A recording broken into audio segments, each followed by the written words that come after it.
Le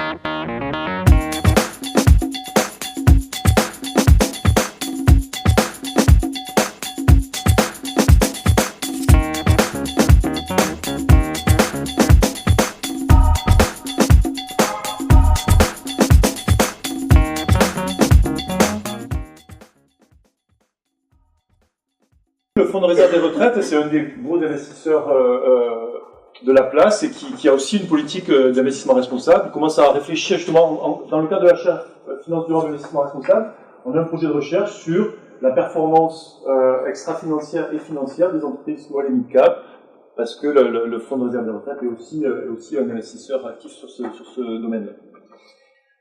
Ok, donc quel est l'impact sur les entreprises, justement, de l'investissement socialement responsable?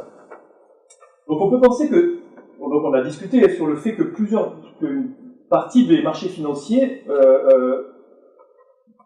choisit d'investir dans les entreprises les plus responsables en faisant de l'exclusion du best in class. Et donc on peut penser que ces entreprises-là qui sont exclues, en termes de rendement pour l'investisseur, ce qui va se passer, c'est que vous allez exclure de votre portefeuille certaines entreprises, et donc ces entreprises-là, se voyant boycottées, vont avoir des valorisations plus faibles. Normalement, si vous avez moins d'acheteurs potentiels pour ces entreprises, moins d'investisseurs, les capitalisations ou la valeur de la dette devrait être un peu plus faible. Et c'est l'effet du boycott. Mais on a un petit problème parce que lorsque quelqu'un boycotte, il est possible que d'autres investisseurs traditionnels en profitent pour acheter les titres à des prix un peu plus faibles. Et donc ça compenserait le boycott d'une certaine manière. En fait, on peut montrer théoriquement que s'il y a un boycott, même s'il y a d'autres investisseurs traditionnels qui vont prendre la place de celui qui boycotte, on peut montrer que quand même, il va y avoir un effet sur les valorisations. Et que donc, le boycott simple va déjà permettre de différencier entre les entreprises responsables et les entreprises non responsables. Les entreprises non responsables qui sont boycottées vont être valorisées à des prix inférieurs. C'est-à-dire que le coût de leur dette va être plus élevé et le coût du capital va être plus élevé. Quand vous dites trop de risques, c'est risque financier, purement financier. Parce qu'un investisseur traditionnel qui se dit, tiens, cette entreprise est boycottée, je vais surpondérer cette entreprise, mais vous allez la surpondérer, mais vous ne pouvez pas non plus racheter tout son capital. Vous êtes limité vous-même par votre contrainte de risque. Et donc vous voyez ça, ce résultat-là, sur le fait que le boycott a un effet, on le voit sur les marchés. Donc ça, il y a eu maintenant et donc je ne vous parle pas de la performance des fonds, là, parce que comme le rappelait Gunther, il y a eu beaucoup de grosse littérature là-dessus, on ne sait pas trop les fonds aussi, superforment les fonds ISR. Par contre, là, je suis en train de parler de la valorisation des entreprises elles-mêmes. Et quelle valorisation? La valorisation boursière ici, boursière, ou bien la valorisation de la dette, sur les obligations. Et donc, il y a eu de nombreux résultats qui commencent à s'accumuler sur le fait que les entreprises vertes ou les entreprises avec des bonnes relations sociales sont mieux valorisées en termes de ratio de valorisation, le Tobin Skew, le prix des actions divisé par le valeur comptable. On montre que ces entreprises-là sont mieux valorisées que les entreprises non responsables. Donc ça a été montré de manière un peu drastique par certains auteurs sur les entreprises du vice, le tabac, etc., qui ont des valorisations, toutes choses égales par ailleurs, qui sont plus faibles que les autres entreprises. Ça a été montré sur l'accès au crédit bancaire. Donc une étude récente par Chava montre que les entreprises les plus responsables en termes environnementaux ont un meilleur accès au crédit dans le sens où elles ont des taux d'emprunt plus faibles et elles ont un nombre de banques d'investissement qui les suivent qui sont plus élevés. Ils ont un meilleur marketing de leurs produits. Excusez-moi, dans les entreprises vertes, c'est parce que les multinationales avec une activité verte, c'est vraiment des entreprises spécialisées? Non, pas des entreprises spécialisées. C'est des entreprises dont on mesure, donc des entreprises classiques qui ne sont pas uniquement dans des entreprises par exemple, Schneider Electric. Exactement, voilà. Qui sont bien notées par les agences de notation extra-financières. Il y a une question ici. Là, la question, la préoccupation qui pourrait être du fait que les critères qui sont choisis pour l'ISR ne sont pas universels, n'ont pas d'impact sur cette démonstration Oui, c'est vrai, de la meilleure valorisation. Finalement, quel que soit, vous avez compris ma question. Non, mais c'est vrai que si tout le monde, si les gens utilisent des critères un peu différents, l'influence va être diluée, et puis quand on fait des études comme ça, on va pas trouver vraiment beaucoup d'effets. En fait, il y a eu ces études-là se sont réalisées avec les plus grandes agences de notation extra-financières. Donc, vous avez aux États-Unis KLD, donc qui a été racheté par maintenant MSCI, merci. Et vous avez en France vous avez la Vigeo en Europe. Pardon ? Non, qui a été racheté par personne. Voilà, par personne. Et donc c'est vrai que si les gestionnaires ont tendance à tous utiliser les mêmes agences, et donc du coup on peut penser que c'est la raison pour laquelle on retrouve ces résultats. Donc ça c'est pour les C'est intéressant que vous le regardiez parce que ça pourrait être le contraire. On pourrait se dire que plus les agences de notation extra-financière sont spécialisées sur certains secteurs, plus leur analyse est pointue et plus on peut leur faire confiance. C'est vrai. Vous devriez regarder ça. Tout à fait. Est-ce qu'on peut quantifier ça? Ah oui, c'est quantifié. Alors là, ça va être des basis points. Ça va être des basis points. Ça va pas être 10% de différence dans la valorisation, mais c'est significatif. Mais ça reste quand même des chiffres assez faibles. Alors, non, mieux valorisé avec des multiples élevés, notamment que sur l'actif net, PE, je suppose, etc. Mais l'important dans la valorisation boursière, c'est que justement, c'est d'investir sur des entreprises qui sont au départ, et je pense que le sens de la recherche est très intéressant, sont sous-valorisées, dont la valeur est sous-estimée par le marché, et qui progressent. Exactement, donc ça c'est intéressant on va regarder exactement ce cheminement-là, parce que le fait que les sociétés qui sont socialement responsables, en général, soient chères, on s'en justement, c'est-à-dire que c'est déjà compliqué. Et justement, c'est déjà compliqué pour l'investisseur socialement responsable. Parce que finalement, ça veut dire que lorsqu'il prend ses positions, surtout s'il se restreint sur ces entreprises-là, il va se retrouver confronté à des entreprises qui sont assez chères. Ah oui, mais donc du coup, ça prend en compte. Mais c'est pour ça qu'en fait, donc, juste avant d'arriver sur votre point, pour vous dire qu'il y a eu aussi des études empiriques qui ont été réalisées sur le fait que l'engagement peut être aussi efficace, c'est-à-dire peut faire changer les choses au sein des entreprises. Il y a eu des études qui ont été faites sur des fonds qui faisaient des fonds de type hedge fund, qui font de l'engagement notamment au niveau de la gouvernance, qui ont vraiment fait changer le comportement des entreprises. Une étude très récente par Dimson et ses co-auteurs, qui montre qu'aussi sur les thèmes sociaux et environnementaux, il y a de l'engagement qui est réalisé par le dialogue. C'est un gros FNC, un gros investisseur institutionnel anglais, qui envoie des emails, qui téléphone et qui fait changer les choses. Voilà. Donc maintenant, pour en revenir à ce que vous disiez, effectivement, si vous êtes un investisseur ISR, quelle va être votre performance financière? On va parler après de votre performance aussi extra-financière, mais quelle va être votre performance financière? On a déjà vu que si les entreprises responsables étaient surévaluées, ça va déjà être un point de vue, parce que une entreprise surévaluée, ça veut dire que son rendement va être un peu plus faible, puisqu'elle est plus... Donc déjà, on voit bien que si vous êtes un investisseur purement passif, disons, vous allez être dans une position assez compliquée. Surévalué, ça veut dire que par rapport à toute chose égale par ailleurs en termes de cash flow futur, espéré, si vous voulez, les entreprises responsables vont avoir un prix aujourd'hui un peu plus élevé, et donc un rendement espéré un peu plus faible. Donc ça va être un peu compliqué, mais regardez ce qui va se passer. Imaginez que une entreprise, lorsqu'elle est responsable, par exemple lorsqu'elle est verte, imaginez que l'entreprise, elle soit plus performante en termes de cash flow. Je parle de l'entreprise elle-même, je ne parle pas de l'investisseur, c'est là qu'il faut faire la distinction. Imaginez que être vert, ça paye. Parce que c'est possible, il y a beaucoup d'arguments, c'est même souvent que c'est le cas, parce que ça fait faire des économies, on a des clients plus loyaux, etc. Mais si c'est le cas, cette entreprise-là qui est verte, et qui va donc être assez performante, en termes de cash flow dans le futur économique, de deux choses l'une. Soit les marchés financiers sont efficients, et tout le monde sait que ces entreprises vertes, elles sont vraiment très performantes au niveau économique. Donc si c'est le cas et les marchés sont efficients, cette information va être incorporée, donc cette entreprise elle va traiter à des valorisations assez élevées. Et donc les investisseurs traditionnels ou socialement responsables, ils vont avoir la même performance lorsqu'ils investissent dans ces entreprises. Donc déjà, l'investisseur socialement responsable, là, c'est pas comme ça qu'il va faire de la surperformance. Maintenant, le deuxième cas, imaginez que les marchés sont inefficients et que cette entreprise verte qui va être super performante, les marchés n'ont pas encore réalisé ça, et donc le prix est assez faible. Là, ça serait justement le cas d'un bon investissement. Qu'est-ce qui va se passer? Les fonds responsables, peut-être qu'ils vont repérer ça, mais les hedge funds, les gestionnaires actifs habituels, ils font leur analyse, ils sont très sophistiqués, ils vont peut-être aussi découvrir que cette entreprise est sous-évaluée. Et donc du coup, le gestionnaire de portefeuille responsable, il va avoir la même performance que le gestionnaire de portefeuille non responsable qui est actif, parce qu'il n'est pas bête. Il n'est pas bête. Et donc encore une fois, vous voyez que les marchés soient efficients ou qu'ils soient inefficients, dans les deux cas, ça va être assez compliqué pour le gestionnaire responsable de surperformer. Et alors, si on y réfléchit, il y a trois raisons de surperformer. Il y a trois possibilités.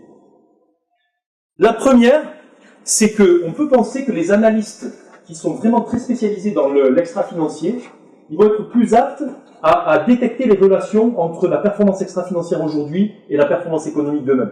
Parce qu'ils connaissent toutes les normes, ils connaissent toutes les réactions, c'est leur job de faire ce type d'analyse, et donc on peut penser qu'il va y avoir des informations qui sont meilleures que les informations des analystes dans les hedge funds. C'est possible. Une deuxième raison pour laquelle ces gérants ISR ou ces analystes ISR pourraient surperformer, c'est qu'ils comprennent mieux les changements de tendance sur les marchés, c'est-à-dire qu'ils comprennent qu'est-ce qui va être la question importante de demain. Ils avaient réussi à anticiper que le changement climatique allait être une grande préoccupation des institutions financières, et donc ils étaient positionnés avant sur ces titres-là. Ils vont anticiper les tendances. De surperformer, c'est donc la machine à laver, et c'est la stratégie sur laquelle je vais conclure en quelques minutes. C'est une stratégie qui consiste à investir dans les entreprises non responsables. Puisqu'on a compris, au niveau théorique et au niveau empirique, on a compris qu'il y avait, que les entreprises responsables bénéficiaient d'une prime sur les marchés. Donc l'idée de la stratégie ici, c'est d'investir dans les entreprises non responsables et sous-évaluées par le marché, de faire de l'engagement radical, donc c'est une stratégie de type engagement, mais pas une stratégie d'engagement, nous, on se contente de voter aux assemblées générales et on pense qu'on a fait de l'engagement. C'est une stratégie radicale où il faut vraiment influencer les décisions stratégiques de l'entreprise pour améliorer la responsabilité. Comment?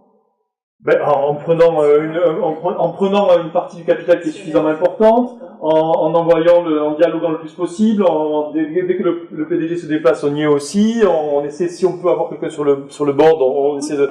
Bref, toutes les stratégies possibles, imaginables, ou des votes aux assemblées générales.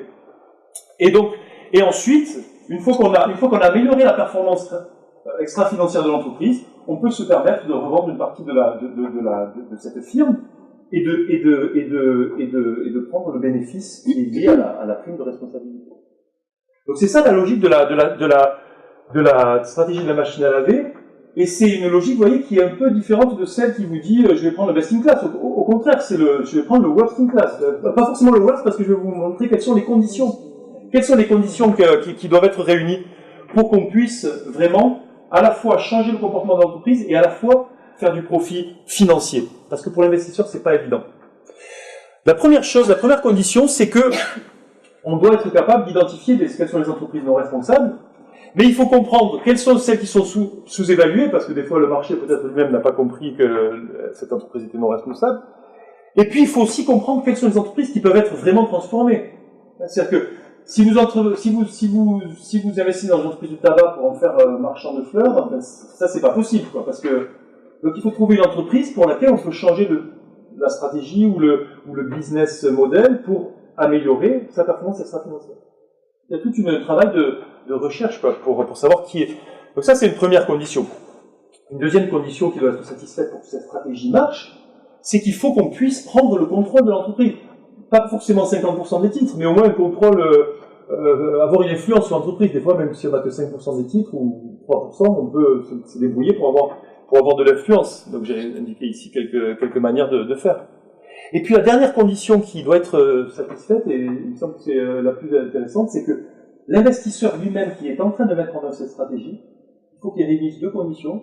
La première, c'est qu'il faut qu'il y ait un horizon, un horizon de long terme, parce que ça prend du temps de faire changer la stratégie d'une entreprise, et donc il faut avoir une stratégie, il faut que ce soit crédible pour l'investisseur de dire je rentre dans cette entreprise et je reste 5 ans, 6 ans, 7 ans, le temps qu'il faudra pour que la stratégie change. Ça, c'est une première chose. Et puis, il faut que cet investisseur ait une vraie réputation sur le marché d'être un investisseur responsable pour que, lorsque l'investisseur entre dans l'entreprise et commence à faire changer les choses, le marché pense que l'investisseur va vraiment faire l'effort nécessaire et qu'il va pouvoir donc revendre une certaine partie des titres en encaissant la prime de responsabilité. Toutes les entreprises peuvent être cibles de ce type de stratégie. Je vais vous donner un exemple sur une grosse entreprise, après je parlerai de manière plus précise de petite, mais une grosse entreprise, vous aviez, il y a quelques années, vous avez des fonds de private equity qui ont racheté TXU pour 40 milliards ou 50 milliards de dollars à l'époque, le plus gros LBO réalisé aux États-Unis, qui avait été réalisé par des fonds de private equity classiques, mais qui avait un pitch, leur business, leur pitch là, pour ce LBO, c'était vraiment un pitch qui était lié à la responsabilité sociale, dans la mesure où ils ont dit, on achète TXU, c'est la plus grosse compagnie d'électricité, de production d'électricité au Texas, on rachète TXU et on va annuler 9 des 11 projets de construction de centrales à charbon. Parce que TXU, c'était une entreprise qui faisait beaucoup de charbon, tous les dirigeants, les études avaient été financées par le charbon, ils baignaient dans le charbon. Et puis vous avez un investisseur extérieur qui dit « Ah, nous on va essayer de racheter cette entreprise, prendre le contrôle, faire changer les choses. » Et ils ont, en s'engageant pour ouvrir un peu les portes de l'entreprise avec des politiques, etc., ils ont dit « Nous on va annuler 9 des 11 constructions prévues de centrales à charbon. » Donc c'était un gros, ça veut dire que c'était une économie de pollution énorme. Et donc, vous voyez, là, c'était le plus gros LBO jamais réalisé, 50 milliards d'acquisitions avec les banques, etc. Et ça peut aussi être adapté à des petites et moyennes entreprises, et vous allez voir pourquoi je vais vous donner un exemple de fonds qui réalisent ça. Donc voilà, voilà la stratégie avec ses limites, d'une certaine manière, puisqu'il y a beaucoup de conditions qui doivent être satisfaites pour que l'investisseur puisse la mettre en œuvre. Et si on réfléchit à quel type d'investisseurs sont adaptés à ce type de stratégie, on va tout de suite avoir les fonds de private equity, vous le soulignez tout à l'heure, avec des horizons longs, presque naturellement, et avec aussi une influence significative sur les entreprises. On pense à des private office qui ont la liberté de prendre des positions élevées dans les entreprises, et puis les hedge funds qui sont habitués à faire de l'engagement.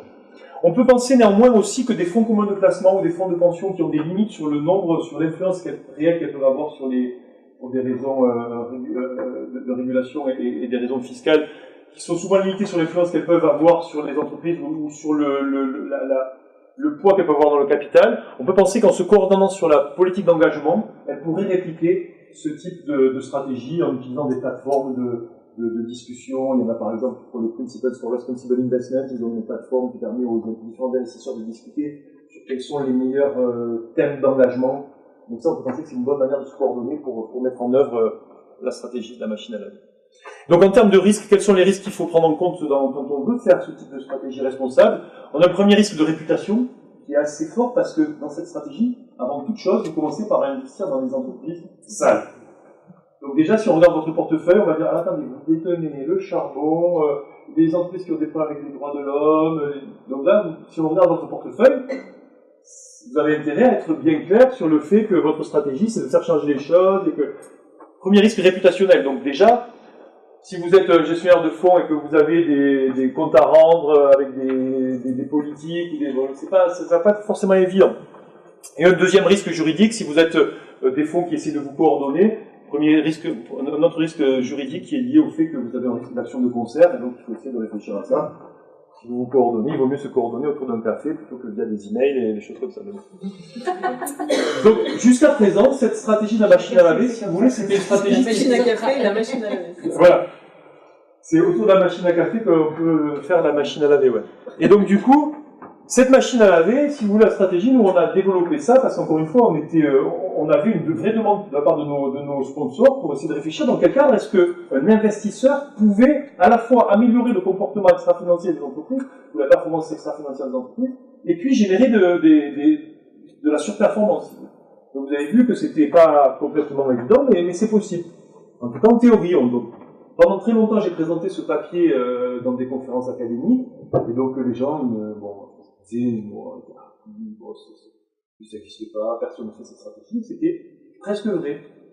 Donc ça restait très utopique, jusqu'au moment où je rencontre James Gifford, qui est l'ancien directeur de Principles for Responsible Investment, des PRI, qui est en train en fait de participer à la création d'un fonds qui s'appelle Tau Investment Management. Bon, j'ai pas de participation dans ce fonds, hein. J'ai aucun intérêt particulier autre qu'académique à vous parler de ce fonds. C'est un fonds qui est en train d'être monté à New York, donc il n'a même pas encore commencé à investir. Mais... Et donc vous voyez sur son site web, Capitalist Solutions to Capitalism Failures. Alors moi quand je lis ça, quand je suis en académique, je me dis attends, là, je sais pas, mais il y a un petit problème, il y a un petit souci quelque part. Et en fait, vous vous rendez compte que le type de stratégie qu'ils vont mettre en œuvre, c'est en fait la stratégie de la machine à laver. L'objectif de ce fonds-là, donc ils essaient de marketer le fait que d'être un investisseur éthique, avec des standards éthiques, ça va vous permettre, en tant qu'investisseur, de faire du profit, des bénéfices. Et pas en termes d'entreprise, hein, en termes d'investisseurs. Et leur pitch, c'est en fait de dire que ils ont repéré en fait une grosse poche d'inefficacité dans les marchés internationaux. C'est sur les entreprises, ils vont commencer par les entreprises de l'industrie textile en Asie du Sud-Est.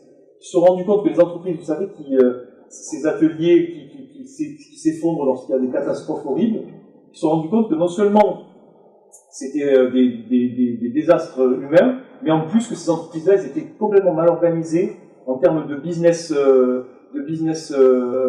model. Elles ont des relations de très court terme avec les donneurs d'ordre.